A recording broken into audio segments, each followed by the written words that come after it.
नमस्कार। दिल्ली के जहांगीरपुरी में हुए दंगे को लेकर आपके मन में जितने भी सवाल हैं, इसके जवाब के लिए हमारे साथ जुड़ रहे हैं दिल्ली पुलिस कमिश्नर राकेश अस्थाना। सीधे चलते हैं इंडिया टीवी संवाददाता अतुल भाटिया के पास, जिनके साथ है दिल्ली के पुलिस कमिश्नर राकेश अस्थाना। जहांगीरपुरी दंगों की जांच कहां तक पहुंची, हमारे साथ बात करने के लिए दिल्ली पुलिस कमिश्नर राकेश अस्थाना जी हैं। सर, जिस तरीके से दंगे हुए, केस अब क्राइम ब्रांच को ट्रांसफर कर दिया गया है, जांच कहां तक पहुंची है, कितने एक्यूज अरेस्ट किए गए हैं? जांच अभी शुरुआती दौर में है। करीब 21 लोगों को अरेस्ट किया गया है, उनकी पूछताछ हो रही है। कुछ लोगों को रिमांड पे लिया गया है, उनकी पूछताछ हो रही है।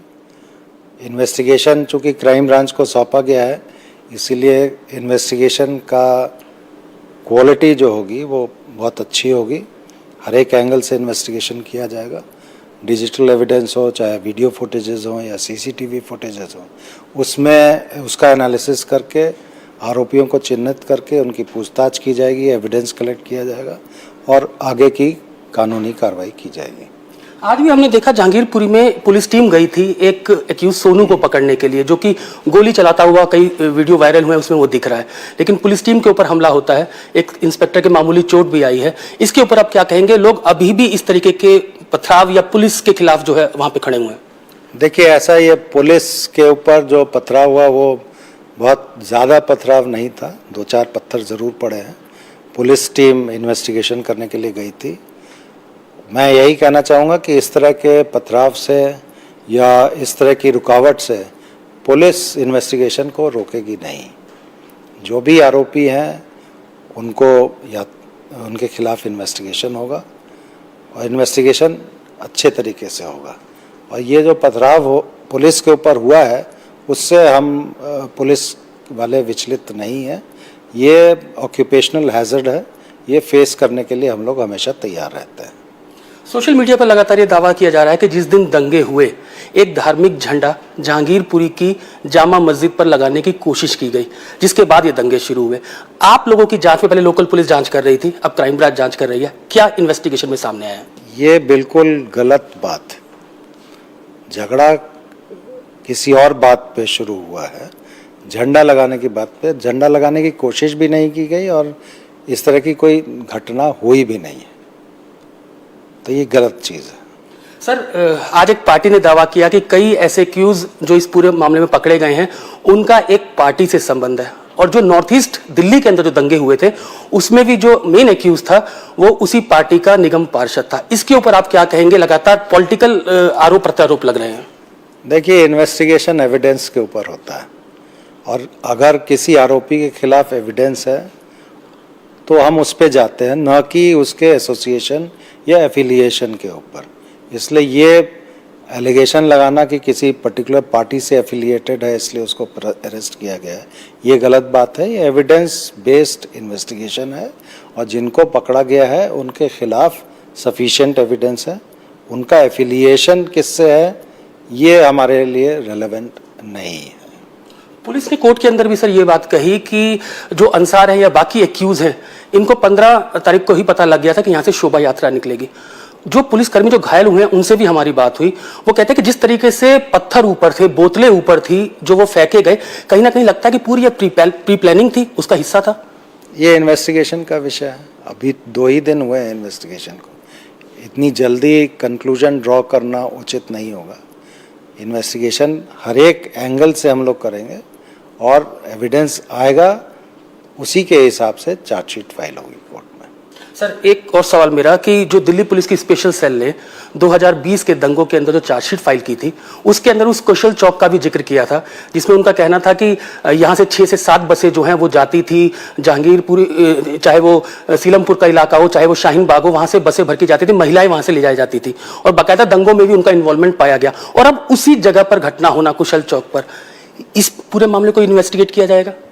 मैंने आपको बताया कि इन्वेस्टिगेशन अभी शुरू हुआ है, अभी से प्री सपोज्ड होके इन्वेस्टिगेशन नहीं किया जा सकता है।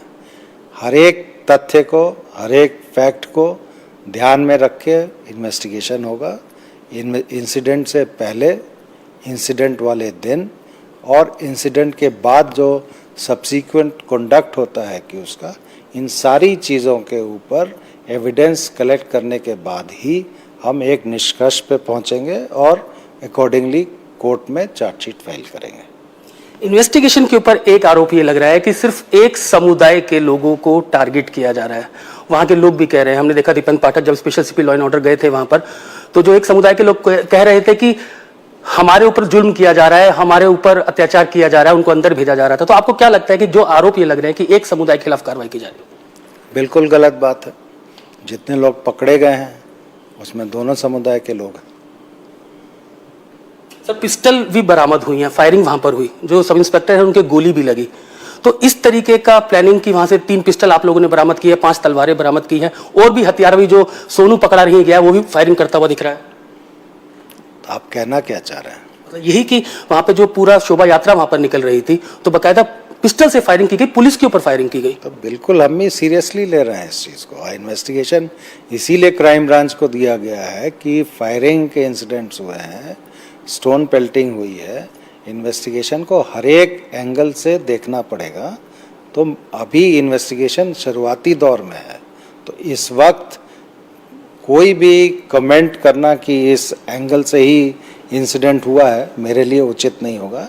आप थोड़ा वेट कर लें, इन्वेस्टिगेशन पूरा होगा, तथ्य आपके सामने आ जाएंगे। एक अंतिम सवाल सर मेरा, कल आप घायल पुलिसकर्मी के घर भी गए थे नरेला मिलने के लिए, मीना जी के यहाँ, तो उनके हाथ पे गोली लगी थी, गन शॉट है।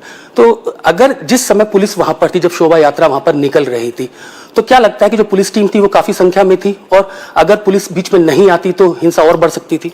पुलिस टीम पूरी तरह से तैयार थी।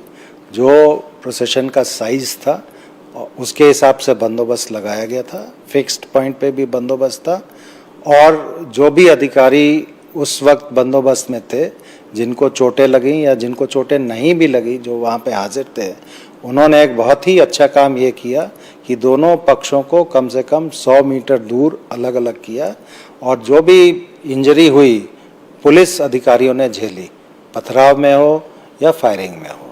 बाकी पब्लिक के सिर्फ एक व्यक्ति को इंजरी हुई है, बाकी किसी को इंजरी नहीं हुई है।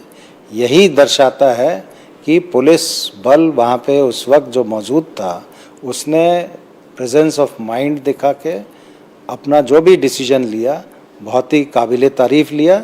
उसी की वजह से सिचुएशन को कंट्रोल करने में बहुत आसानी हुई और जल्दी से सिचुएशन कंट्रोल की जा सकी। सर, एक सवाल और, हमने कल देखा कि कई जगह ड्रोन कैमरों से दिल्ली पुलिस जो है वो सब कुछ चेक कर रही थी, जो सेंसिटिव इलाके हैं। तो अभी किस तरीके की तैयारी है, दोबारा इस तरीके की सिचुएशन पैदा ना हो, इसके लिए पुलिस क्या कर रही है? हर तरह के लिए तैयारियां हैं, फोर्स डिप्लॉयड है, न सिर्फ जहांगीरपुरी में बल्कि दूसरे एरियाज़ में जहां पे संवेदनशील विस्तार हैं। टेक्नोलॉजी का हम लोग भरपूर उपयोग करेंगे, इसको सर्विलांस के लिए हो चाहे मॉनिटरिंग के लिए हो, जिससे कोशिश यही रहेगी कि आगे इस तरह की कोई सिचुएशन डेवलप नहीं हो। राकेश अस्थाना है दिल्ली पुलिस कमिश्नर, जिनका साफ कहना है कि आगे इस तरीके की सिचुएशन दोबारा पैदा ना हो, इसके लिए तमाम तैयारियां की गई है। फिलहाल क्राइम ब्रांच पूरे मामले की इन्वेस्टिगेशन जो है वो कर रही है, और जल्द ही इस पूरे मामले की जांच पूरी कर ली जाएगी। कैमरामैन संजीव राणा के साथ अतुल भाटिया, इंडिया टीवी, दिल्ली। तो पुलिस कमिश्नर राकेश अस्थाना को आपने सुना, उन्होंने साफ कहा कि 100 आरोपियों की पहचान कर ली गई है, 23 गिरफ्तार हुए, जिनमें 8 पर पहले से आरोप भी हैं। इस बीच उन्होंने यह भी कहा कि मस्जिद पर झंडा लगाने की कोशिश नहीं की गई, ये बात गलत है। आरोप लगाए जा रहे थे कि दिल्ली के जहांगीरपुरी का दंगे के पीछे की वजह मस्जिद पर झंडा लगाना है। इंडिया टीवी से एक्सक्लूसिव बातचीत में दिल्ली के पुलिस कमिश्नर ने इस बात से तो साफ तौर पर इनकार किया। तो विवाद किसी और वजह से शुरू हुआ, मस्जिद पर झंडा लगाने की जो कोशिश की बात है वो सरासर गलत है। इस तरह की कोई कोशिश नहीं हुई थी, ये बात साफ साफ दिल्ली के पुलिस कमिश्नर राकेश अस्थाना ने एक्सक्लूसिव बातचीत इंडिया टीवी से जो उन्होंने की, उसमें उन्होंने साफ साफ ये कहा कि मस्जिद पर झंडा लगाने की कोशिश कतई नहीं हुई थी, उसकी कोशिश तक नहीं हुई जी।